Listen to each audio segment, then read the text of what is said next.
Hey, good to see you. Thanks for coming. This is another episode of Wireframe brought to you by Design Systems House. I'm your host, Donnie D'Amato, and today we're going to be talking about a whole new world. And in order to do that today, I have a very special guest who's coming from us from an entirely new hemisphere. I've had people here in, the North Hemisphere. I've had people in US, Canada, even in Europe in a couple cases. But today, I actually have a friend of mine in the design systems architect space. It's Cristian Morales. Cristian, thank you so much for being on the show today. I really appreciate you being here. I know it's the same time down there, but it's just, Yeah. a different season, right? Is basically what's going on. So let everybody know who you are and what you're all about. Yeah. Well, thank you, Donnie, for having me here. And I'm Cristian Morales. That's how you pronounce it, by the way. I'm currently working as a design engineer. I live in Chile. I live surf. I live everything here, down here. And yeah, it's funny because I'm working right now mostly with US clients, and they are all enjoying summer. Where, I mean, right now I'm in a teacher, but most of the last weeks raining a lot down here. So, and and very cloudy, and we have the complete opposite season, right? Yeah, I mean that. I don't know if you want to go deep into something, but We'll get into some things. We'll get into some. Speaking of rain, we had one heck of a rainstorm here in New York the other night, and in fact, yeah, there was reports of a freaking tornado like a few miles south of me. I'm just like, this is not what I signed up for around here. I mean, the hurricanes are fine. Like, we had this snowstorm, but now we're getting tornadoes tearing up the beaches over here. It's wild. It's wild. But yeah, thanks for being on the show. Weather aside. And we have a couple of things that we want to talk about today that you brought up in the previous messages. And one of those things that I kind of want to start out with a little bit is you introduced yourself to me as a design systems architect. Okay. yeah, And that's, there's not a lot of us, I don't think, especially folks that I guess, title themselves as such. I actually, a few years ago, was trying to search for who the first person who said that they were a design systems architect was. I think it was Brad Frost. I think it was when something like on Twitter or something like that, where he had it posted, or maybe his website, because I've actually titled myself a design systems architect for at least I would say 9 years. So just before my new yeah, job was basically in the middle of the Compass work, because I was technically still learning, but I knew that what I was doing was I was building, the overarching kind of vision for the design system at the time. So how did you land on this kind of practice of design system architecture? yeah. I mean, for me, it's not that long. Actually, it's super short, right? Mm-hmm. Because I have been in product design for 5 or 6 years. Before that, I was really into branding and graphic design and video production, all of that. But the design system stuff just came from me I don't know, a year and a half, maybe a bit more. But so I'm really new into the field. Mm-hmm. And I was talking to a few people about this, and I say, I mean, it's nice because I came into this A era, and it's super different. And I been into the field without the biases of the design system before AI, Mm-hmm. right? Mm-hmm. So it's okay, I don't have a lot of experience doing it, but at the same time, I have the advantage that I can just explore and do a lot of stuff on my own. And I have found that they really complement each other. each other, right? So I've been working a lot on how to make this more deterministic or introducing AI, creating skills, and the architect stuff. Yeah, I have it because all the philosophy on how we codify decisions, that's actually my thesis, and then how I create this all these systems and infrastructures to make it deterministic, right? Mm-hmm. So mostly I would say more the architect part on me is more like in the actual software engineering or the software development of this, like the implementation. Okay, so you're on the side of effectively the infrastructure in which all the design can sit on top of. So it's kind Yeah, of, I think we would call, generally speaking, we end up like thinking about this as design ops, right? Where you're basically yeah, unblocking the difficulty of doing design because of infrastructure that isn't there. So you're the yeah, person that's putting the infrastructure in there, and which is certainly part of the design system stuff that we do as architects. yeah, Absolutely, I'm definitely not discounting it at all. But what the separation there. I'm just saying in yeah, terms of like the role of like unblocking. Like I remember the first time I heard of design ops, I was like, what the heck is that? That was just like 8, 9 yeah, years ago. I was like, what is design ops? Doesn't make any sense.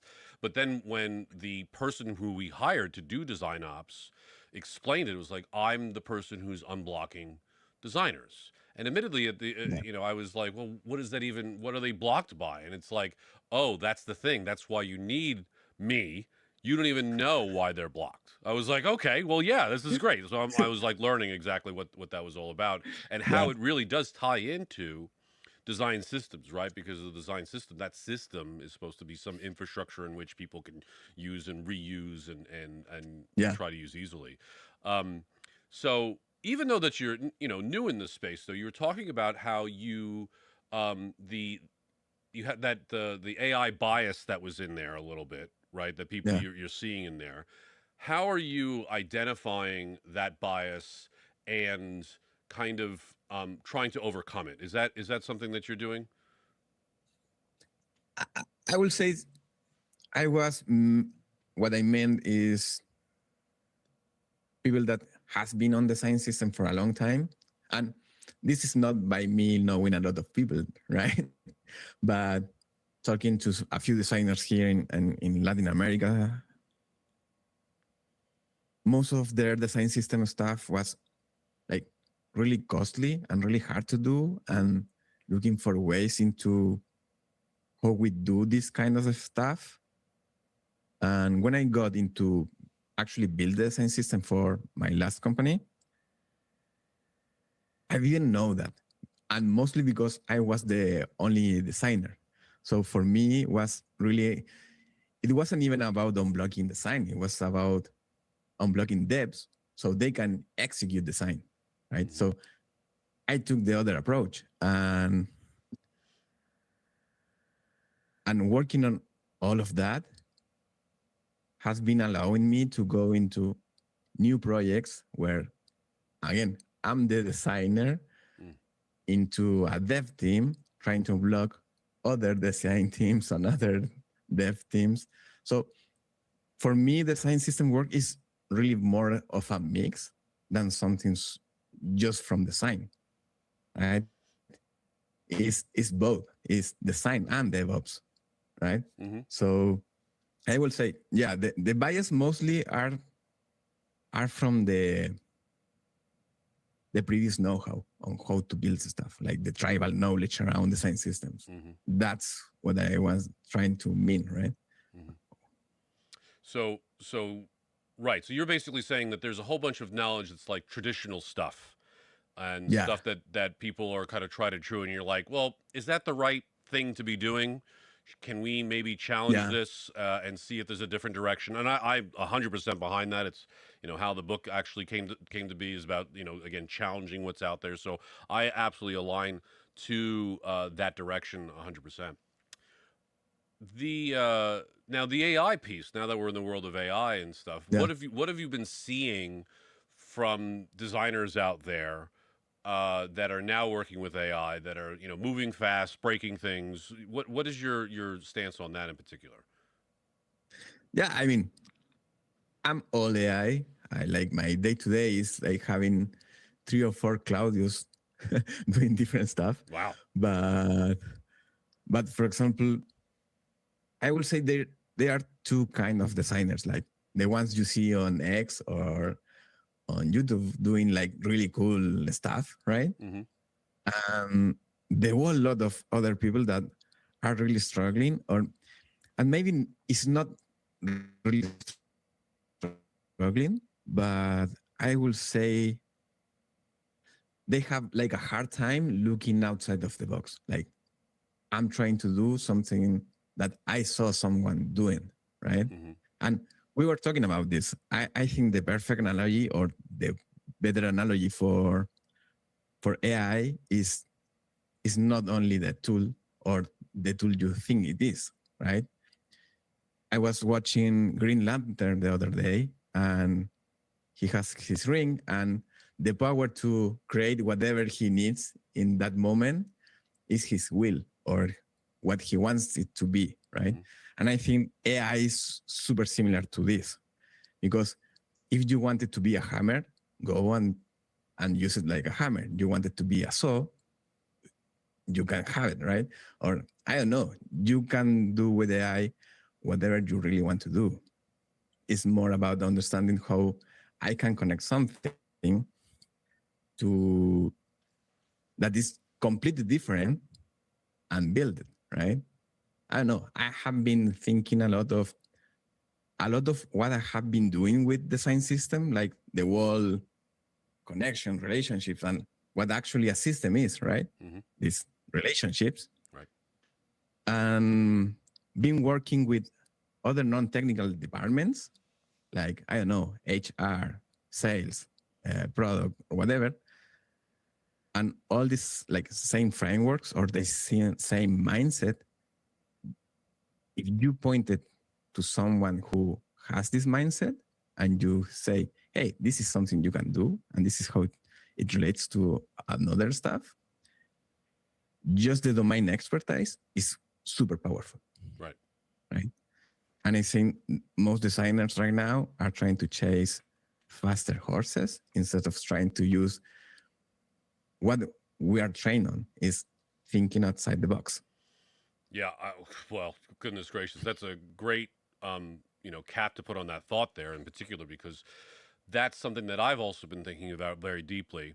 About what AI's place is and what humans' place is in where we have with Yeah. AI right now, and it is really this thinking outside the box mentality, right? And I think I might have said this yesterday, or the day before, with one of the earlier guests this week, but the way that I'm framing this thing is this creativity within constraints talk that I did at Zero Height last year. I have a workshop that's all based around that I just released. And this is the thing that I think we as humans bring to the table, as opposed to what AI could bring to the table, right? Because AI is trained on stuff that we've done, right? And it's Yeah. predicting what you probably want based on all of that training. It's predicting you probably want this.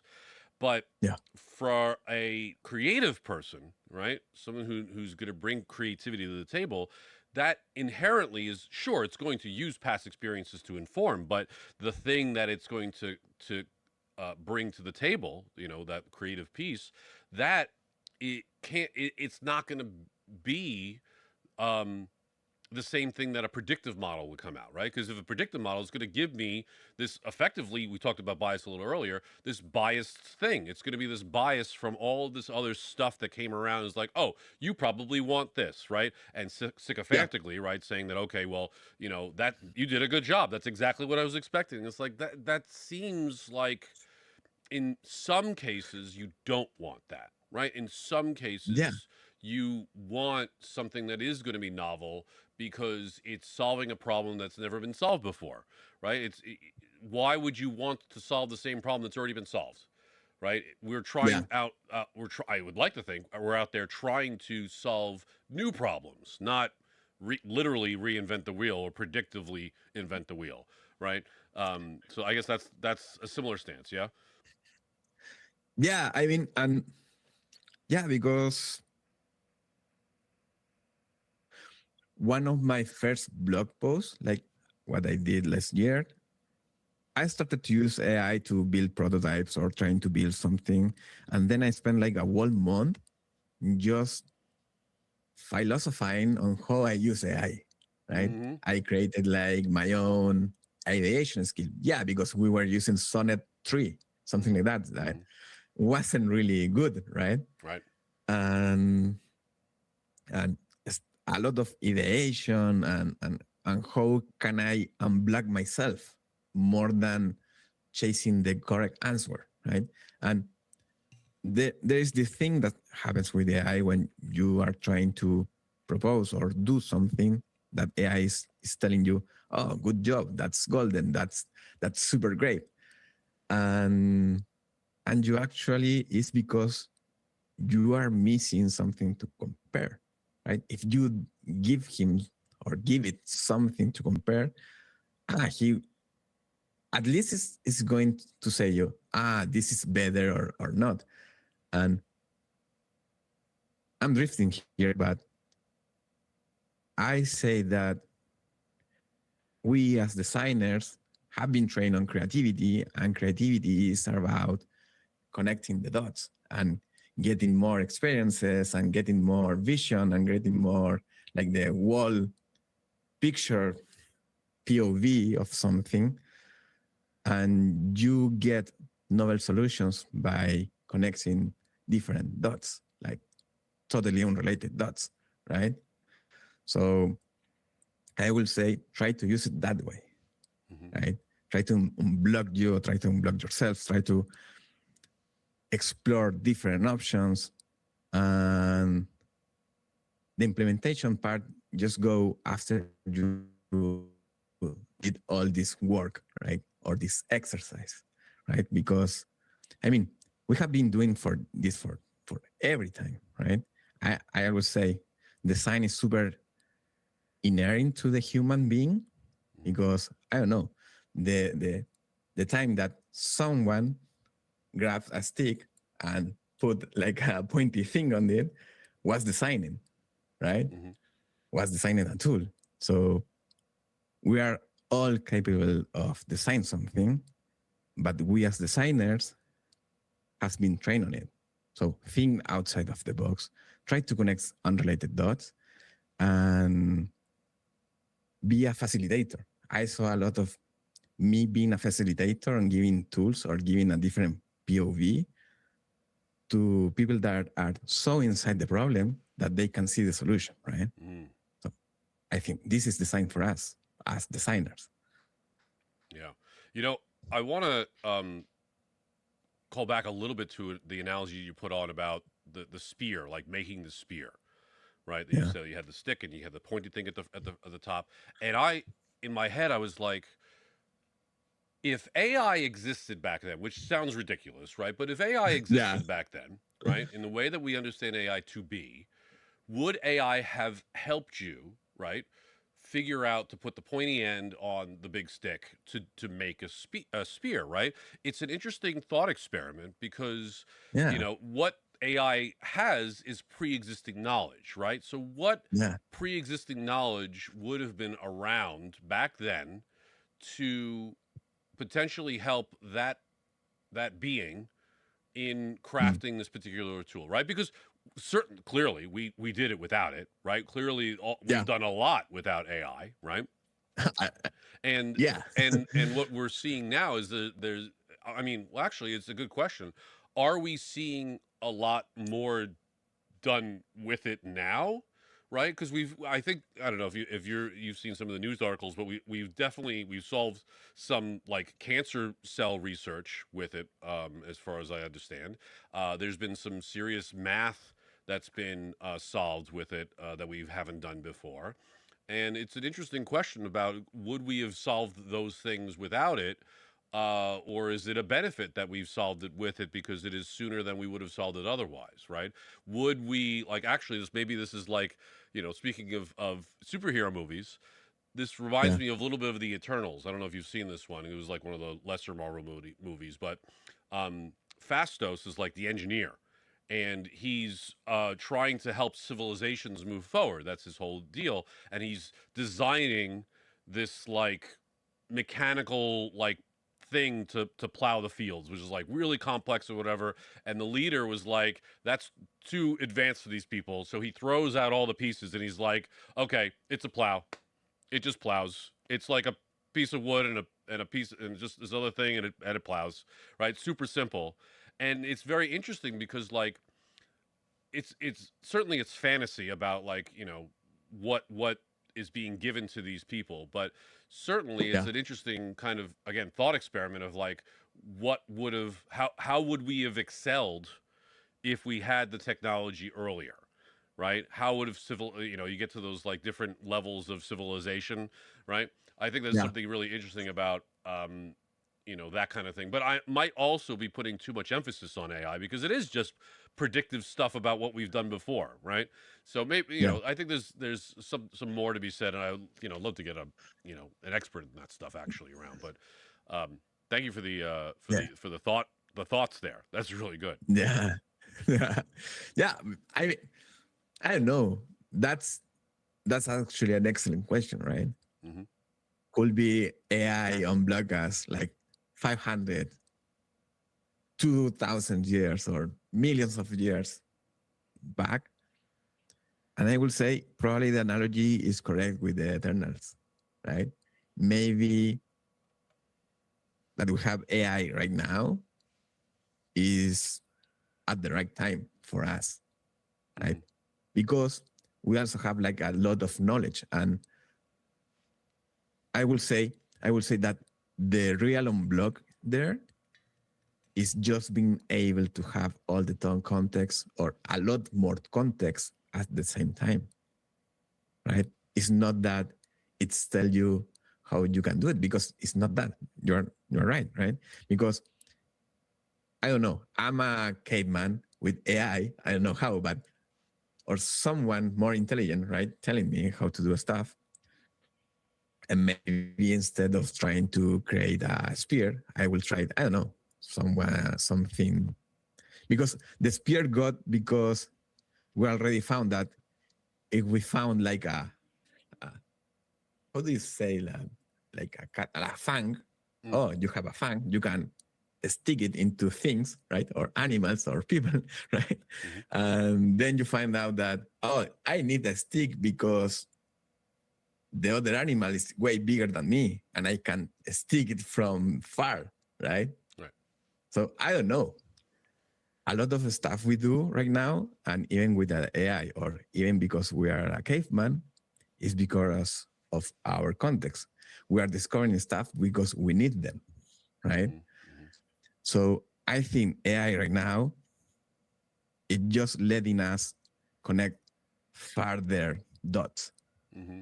Hmm. right? And having a lot of them at the same time and exploring them. And it's just about that. But the real unblocker is still us, right? So that's why domain expert is super important because you need to explore or when to where to direct this to bring me something that is useful, Hmm. right?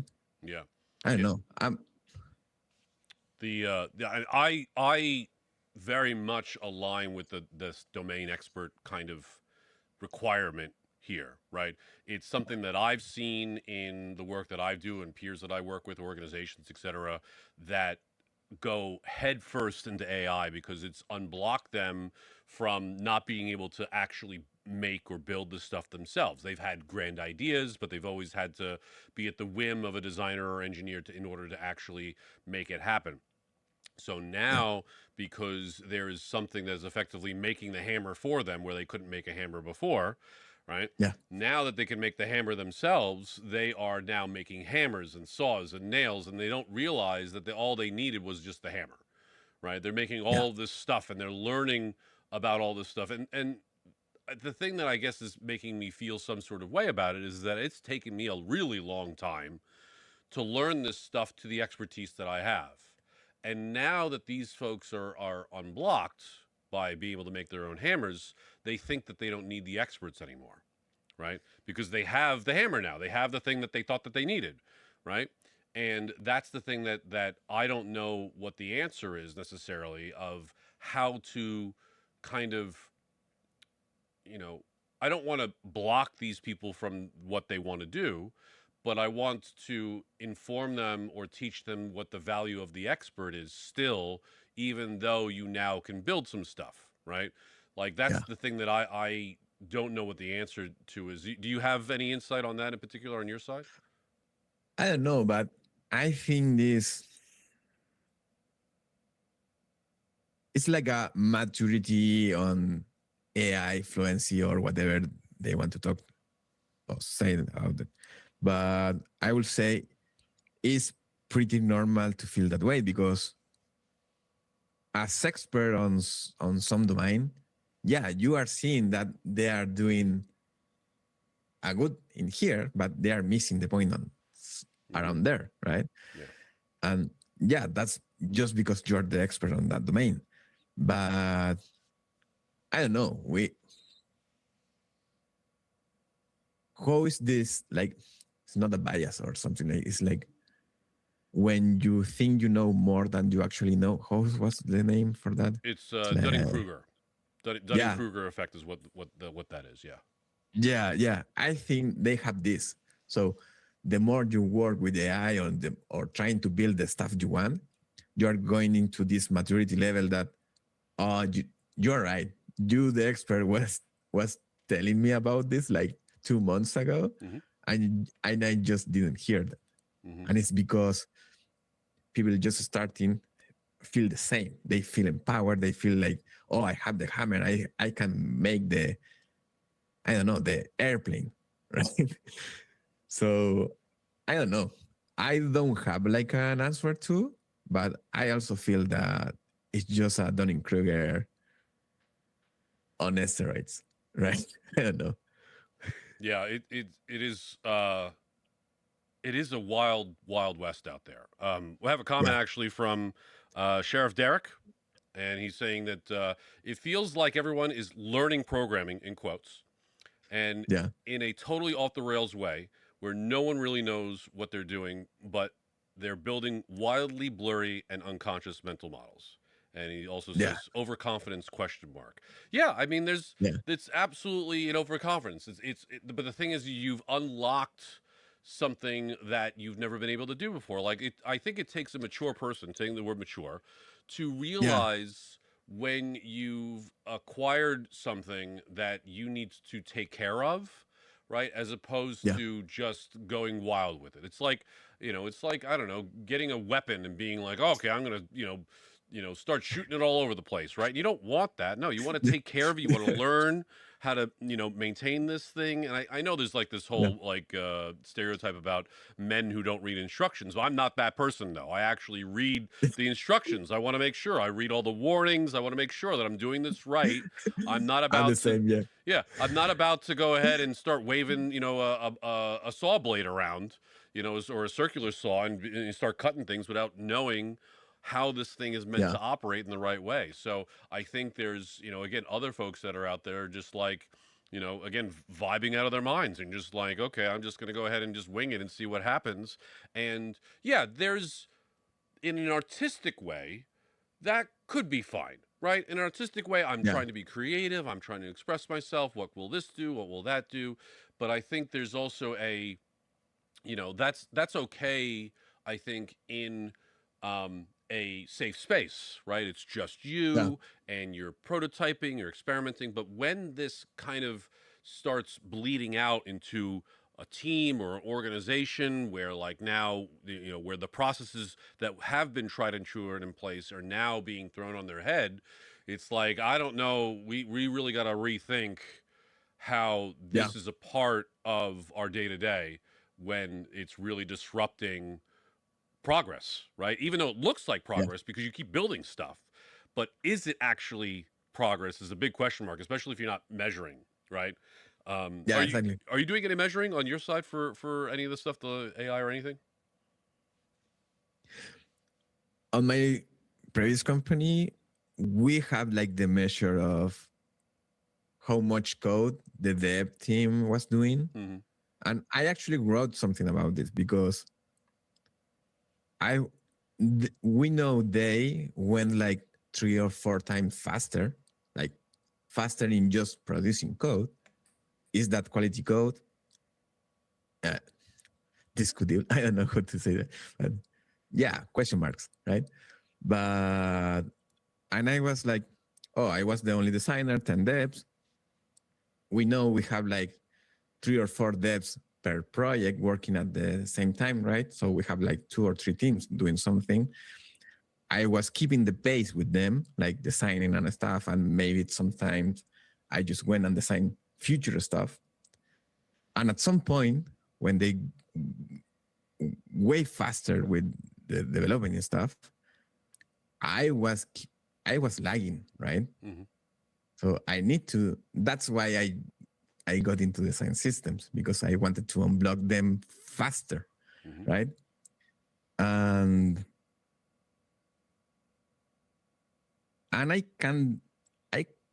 it kind of worked at some point, but it's hard. And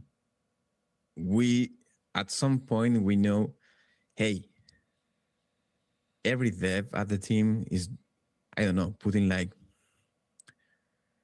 40K or 100K new lines of code. And now every dev is going with its own project. So we have like, instead of having 2 or 3 projects at the same time on a sprint, we have like 10, because they are 10 dudes, Mm-hmm. right? And code review was super difficult to do. Mm-hmm. QA sessions were super needed, but nobody has time, because nobody has even time to review the other code from the other people, Mm-hmm. right? And we really needed to try to get like at least a scaffold, some kind of system, slow us down, like, because we needed to, and that's it. But yeah, it's hard to measure, because you are just trying to go faster and faster and faster. But if you slow down, yeah, you can put those systems in place. But I don't know, it's still hard, Yeah. right? Yeah, the thing that I'm seeing in particular is that I don't see what the outcome is meant to be, right? Because we Yeah, used to do something like test-driven development, right, where you write the test first and then you write the code that's supposed to pass the test, right? And that's the kind of thing that would give you a quality result, because it's aligning to the expectations. You're asserting that these are the things that are going to happen, and that's again the thing that I'm not seeing, because all this stuff ends up being is like exploratory. And yeah, sometimes that exploration turns into a product by tripping over it, it feels like, right? Because they yeah, were like, oh, this is actually pretty cool, let's put this as a real product. And you're just like, well, hold on a yeah, second. Like, wait, yeah, where's the the user research and the information architecture and the yeah, wire, like, how are we going to measure the success of the thing that we just built? Just because it's cool doesn't mean it's the right thing to be pushing out there. So that's the thing that at least that I'm seeing, that again, is a difficult yeah, conversation to have. Um, yeah. but I want to change some gears here in particular, just Okay. because you being in another hemisphere, right, and being in this world of design systems, design and development. Um, I know what the job market is kind of feeling up here in the U.S. and I will say I have seen more roles than maybe 6 months ago. In fact, Mm. it's a very slow incline that we're seeing. But what is it on your side, being in another country, another hemisphere? How does it look on your side? I mean, yeah, the roles getting posted down here looks super different, right? Hmm. Because we are still seeing in Chile someone looking for a UX UI instead of, I don't know, product designers or AI designers or whatever they're calling in the US. And I don't know. I feel Latin America is behind in some way, Hmm. not in the actual users, because I know designers doing some really cool stuff here, right? But I feel the lag is mostly from the companies itself, Mm. right? I feel that we have like great talent here, and we have really a lot of people trying to do stuff and doing stuff without the resources, Mm. right? Hmm. But being talking with a lot with designers in Europe or in the US, they feel pretty similar, right? Hmm. We're it's like we're trying to do stuff, or they are pushing us to use more AI or trying to work the new workflows or whatever. But what are the actual workflows? Are we having resources? Some people doesn't even are using AI paying their own plan, right? Hmm. And this Hmm. happens all over the place. But yeah, from Latin America is different, feels different, and I don't know. I say I'm in another hemisphere, you and saying, "Oh, I am in the right time zone, just in the wrong hemisphere," right? Because because you think, and this might be like a feeling from Latin America that, oh, I wish I be up there and having all these cool opportunities and cool stuff, because all the big tech is up there, right? Hmm. So there is like this feeling, but I don't know. There is still opportunities for us. I mean, I'm working with Southleaf. It's super in the US market, right? Hmm. I'm working with US clients, but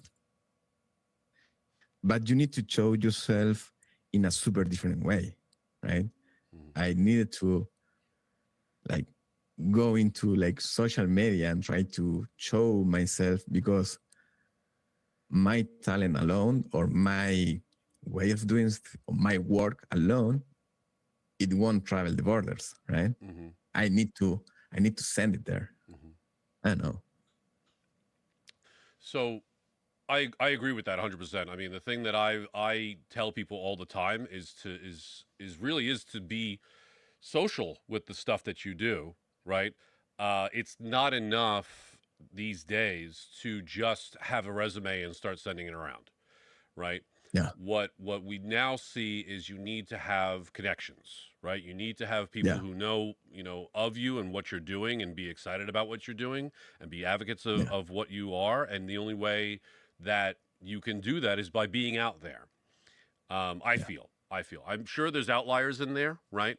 That people just maybe they're just really good at interviewing and they knock it out of the park when they do. It's fine, but yeah, that's sometimes that happens and sometimes it doesn't. And I think the thing that happens more often is that you will get a person who knows somebody that's like, hey, let's have a chat.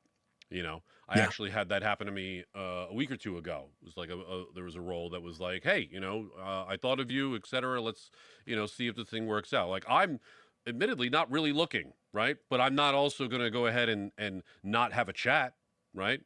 yeah, So that's the thing that's really interesting about, like, well, I also do know that there's people that are looking out there, right?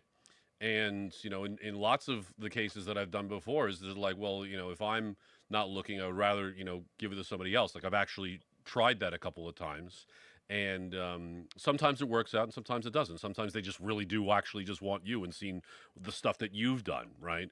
yeah. um, Now, can we talk a little bit about the compensation specifically? Let's talk about pay. Is that okay for you?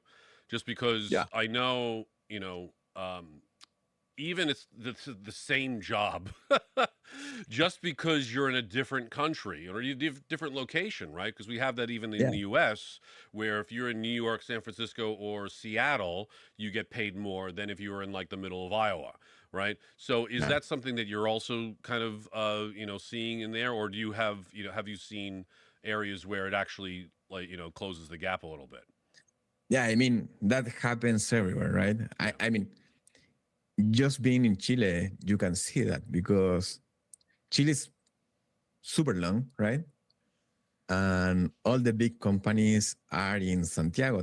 the capital, and I'm in Viña del Mar, and that's just 2 hours away.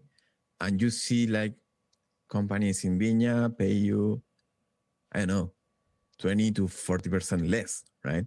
So if you want to be like at least a good compensation here in Chile, you need to live in Santiago, right?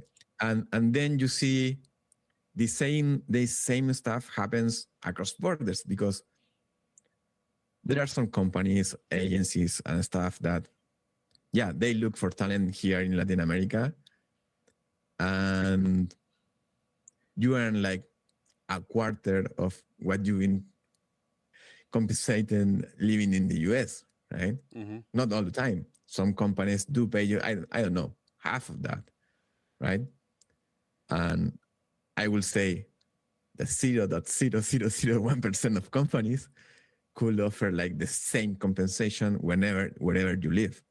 And as you said, you have people that they have to move to San Francisco or need to move to New York to have like the compensation that the role posts as the max, right? Because I don't know. So anything, yeah, that's reality. I mean, a company looking for someone here in Chile is because they really want to pay less, right? But I don't know. Sometimes there are good opportunities. I'm working right now. I'm super happy they give me the opportunity, and compensation is on par with being there, right? That's amazing. So for me, it's super great, right? It's really, really great. So I think that just attributes to your worth. I think in terms of like, what you bring to the table, right? And the value and the company seeing that you are valuable and paying you appropriately, right? I and part of me wishes that it wasn't so like disparate, right? That it's it's the same job you're getting, it's in it's the same work that you're doing across these, the levels that are happening. It should be the same pay. It should be the whole way through. And yeah, like the other thing about that though is that some places are just more expensive than other places, right? And in those in those particular cases though, when you have this more expensive thing, I mean, admittedly, I'm not an economist, so I don't know what the answer necessarily of all this stuff is, but it just feels wrong, right? I mean, admittedly, we complain about this in New York all the time, about everything being way too expensive already. You kind of like, wish that it was just like, a little bit more reasonable for, living and all that kind of stuff here. Because admittedly, like, I know this is going to not sound right, but I don't want to have to be making so much money just to live in New York, right? I'd much rather be making something more conservative, like to be able to like, something that's more reasonable, that just is on par with what feels right, right? It just feels like a lot more pressure being here. And could I move? I do work remote, so I could, but then in a similar kind of, I think, thing that you're talking about in terms of opportunities, right? You look and you go, all right, well, if I was to move, away from New York, then it feels like the opportunities then drop, right? Especially with all the real estate saying that you have to go into, back to work or sorry, back to office stuff. It's just a really like weird situation overall, right? Yeah, because I don't know. Someone hear me could say, "Oh, but the solution is, Chris, just move to the States or whatever." Yeah, but I need a visa. I need to leave my family. I need to leave my friends. Need to live my whole life here, right? Yeah. And I really enjoy my life. I really love my life and where I live and what I want to do. Just that what I want to do is not here, right? But you need to try to get those opportunities, try to fight for them. And maybe, I'm not doing the work for being there, but I'm doing the work for being noticed here, right? So, and I will get some of TA's words on embrace the cringe, and I have been doing that. I mean, I started posted on LinkedIn like a year and a half ago. I was like 100 followers, something. I don't know from what, right? Because I didn't really post stuff. But just embracing the cringe and trying to post something that is useful for me, maybe it's useful for you. And whatever I do, I try to do it open source. So, hey, this is working for me. And always trying to show or talk about the stuff I did, not on theory, right? I think it's more valuable that, like, I don't want your opinion. I want your experience with this. Have you done this? And that's have way more value than just theorizing about how AI will shift the design field. I don't know, right? Yeah. No, it's definitely a put your money where your mouth is kind of thing, right? Is this a person that's actually done the work, or is this a person who's just theorizing, talking about the work, right? But the thing is, I will say that as a person who does do thought experiments and it maybe even be claimed as a thought leader, there is something to be said about thinking about how it might go forward, even if you aren't the person. I talk about this actually in the third part of my book about how AI could be in helping out curating design tokens. Yeah. And in that work, I didn't actually tell you exactly how to do that, but I'm just like, here's an idea. Maybe somebody else wants to take it, right? Maybe it's going to help somebody else out if they just realize, oh, that actually would be good. And I did actually work with TJ a little bit on the idea. And in fact, I think it seems like he's taken that idea and run with it a little bit. I don't know if the inner workings work, but I think on the South Left site, maybe you could tell me if I'm wrong, you could like type in a expression and the site changes to the expression. I think I saw a demo of that. Is that right? Yeah, I mean, it's implemented on the website. It's something TJ did with some other devs. Oh, okay. But I want to go back a bit. Yeah, sure. Because you said, oh, I'm theorizing or trying to feel fine or making just a theory on this, but you have the years and years and years of experience doing it, right? So it's different. For me, I haven't. I don't have the experience of trying to do the stuff. I'm just doing. So whatever I show, it's something I can, like you said, put the money on the put your money where your mouth is. Yeah. And we're doing some cool stuff. TJ also have like this contract schema for components.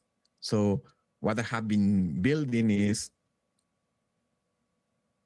that code components, Figma components, or whatever you have, those are just artifacts. And whenever you want to change something, all of that is just generated. But if you want to change something, you change the contract, right? So we are working a lot on this like contract-driven design system.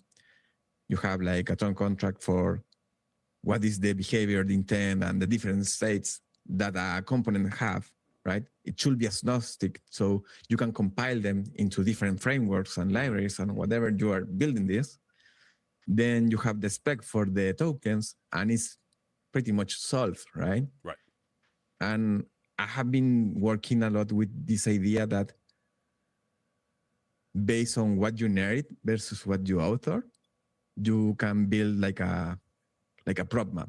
So I create these prop maps like, hey, Claude, can you go and check what are the props that we inherited just by using React or something like that? Build this glossary and treating props the same way we treat tokens. So for example, a prop and a prop value should have like one word or one name means just one thing, right? So we're avoiding duplicates, we are avoiding synonyms, and this have been like super nice into when we are generating the component API. We have the contract, we have the token system, we have the prop map, and it's just all wired to generate the component. At that same machinery creates your Figma file for the team that still uses Figma, right? So everything's generated. Yeah. I don't know. We can go super deep on that, but we could take like 2 or 3 hours showing those Well, I mean, diagrams. no, I don't actually. We only got another 10 minutes or so. But yeah, I mean, that's, as you probably know, and many people who watch know, I'm very much have been into design tokens for a long time, wrote the book on it. So I definitely align with that. The thing about the components for me has been that because I've spent so much depth in tokens, and tokens is actually very simple as a concept because it's literally one value to a name, generally speaking, right? And sure, you could alias it the whole way through, but I simplified it to go ahead and be, one value to a name. That in and of itself goes very deep, right? In terms of the way that that stuff works. So in terms of, again, just simple name to value, that's easy.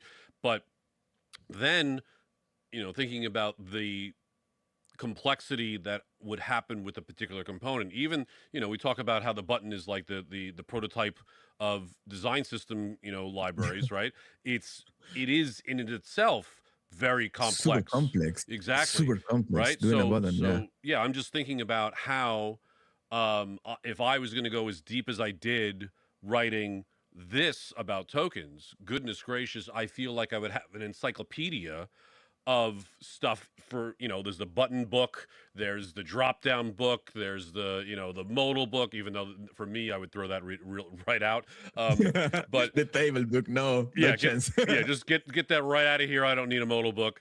But yeah, I actually, in fact, something I've never told anyone actually, because I had a plan to have a book talking about the perfect button, because there has been so many times that we have re-architected the button over and over and over again, right?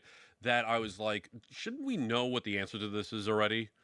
Like, everyone's got a button, everyone's got different implementations of a button. Why do they exist? What are the bad practices? What are the good practices? What are the things that you consider? I felt like that was a whole book that I could write, but that's figuratively on the shelf, where I'm like, I don't know if anyone cares about it now that Claude is just generating buttons for us. So I have other ideas for books at this point now. But yeah, I'm just the component contract stuff, really interesting. I haven't personally dived into it, but I do know of other people who have, for sure. Actually, the only thought that I've had about it is I've thought about, is it worthwhile to write it in WebAssembly and then have it compile from WebAssembly into its native, platforms, right? Because everything at the bottom is technically assembly, right? That's basically what everything ends up being. So is there a world where that happens? I haven't actually done any legwork on that. I just had some speaking with some folks about it in passing that have been doing component contract work, but something that I would consider if I was going to start doing this stuff. But yeah, I mean, if I was, I wrote off making components. I have an entire blog post. It's actually the most popular one of my blog posts. It's called "Done with Components" because I'm done. I felt like we've solved them already. We figured out the button, but we keep reinventing. I don't know. It's just something weird, I suppose, right? Yeah. I'm totally aligned with that. And yeah, for example, I'm also taking the work of a lot of people. The same TA has this component schema. Nathan has his specs, right? Right. And they have been like circling the same approach. And at least for the moment, it's working mostly for simple stuff like core components, right? Because they are, in fact, like the pieces you build more complex stuff. But there's a lot there. I was talking with PJ the other day about his design system document spec. Right. And I tested in a project like, hey, let's put all these schemas.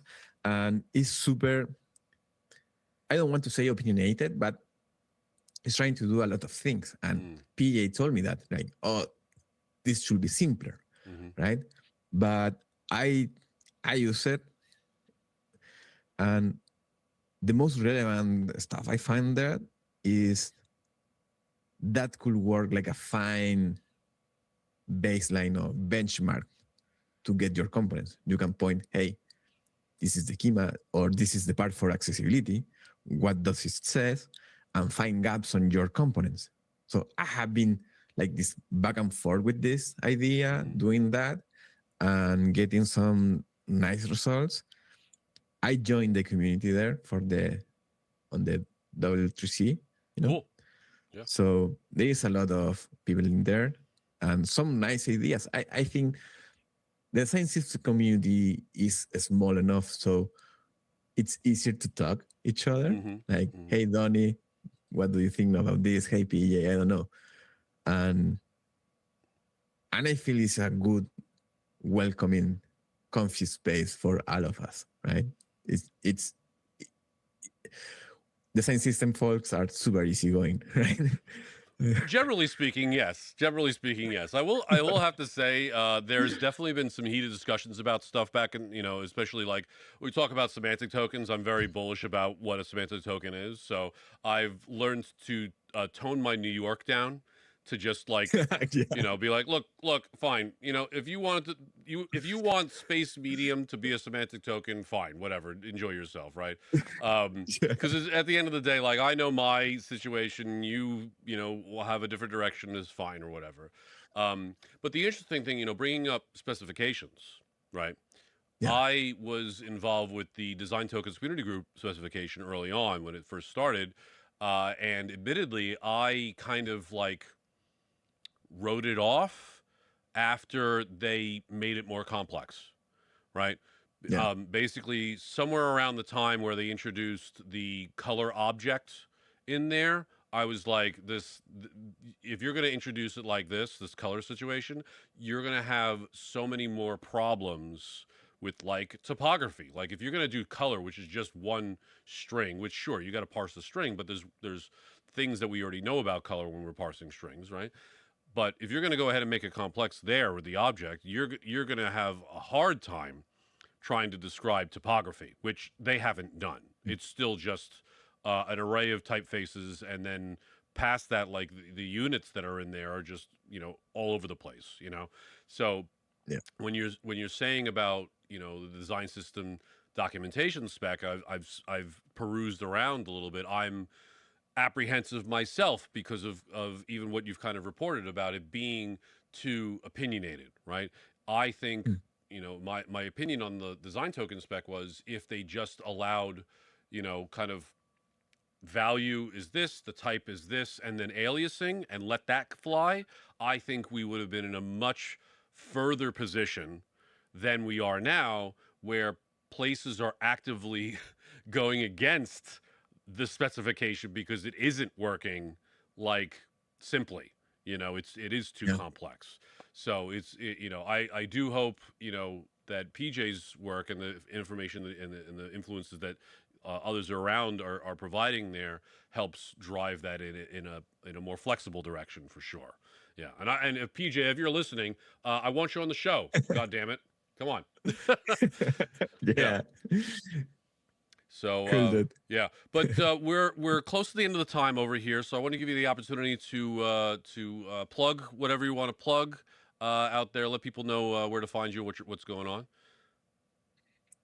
Yeah, I mean, most people can find me easily on LinkedIn, like Cristian Morales Acierdi, and just send me a DM or something. I'm always looking on the side. And I don't know, right now I'm writing some stuff on my own. Maybe someone in the future, you can see me on other places. I have been writing a lot of me in Medium, so you can check that. And with Pega Amadi, I don't know if you heard about her. Who's it again? See?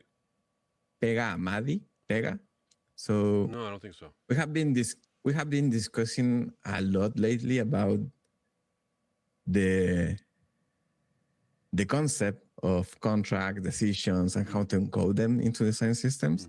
So we're planning to doing something on our own, like having our own podcast, but just by talking with each other about solving stuff. So that's coming. Not sure when, but it's in the future, right?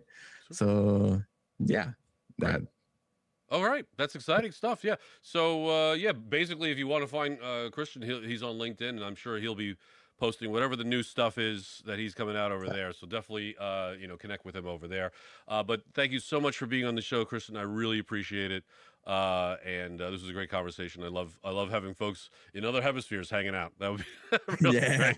But it's 5 o'clock somewhere, and it happens to be in both New York and Chile at the same time, or a little now. Yeah, exactly. Yeah. So it's time for a drink. But again, thank you so much for being on the show.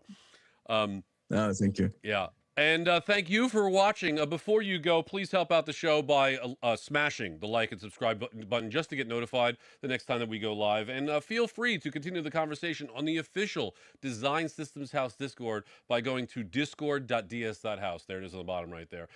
Play nice in those comments, and I'll see you on the internet. Bye.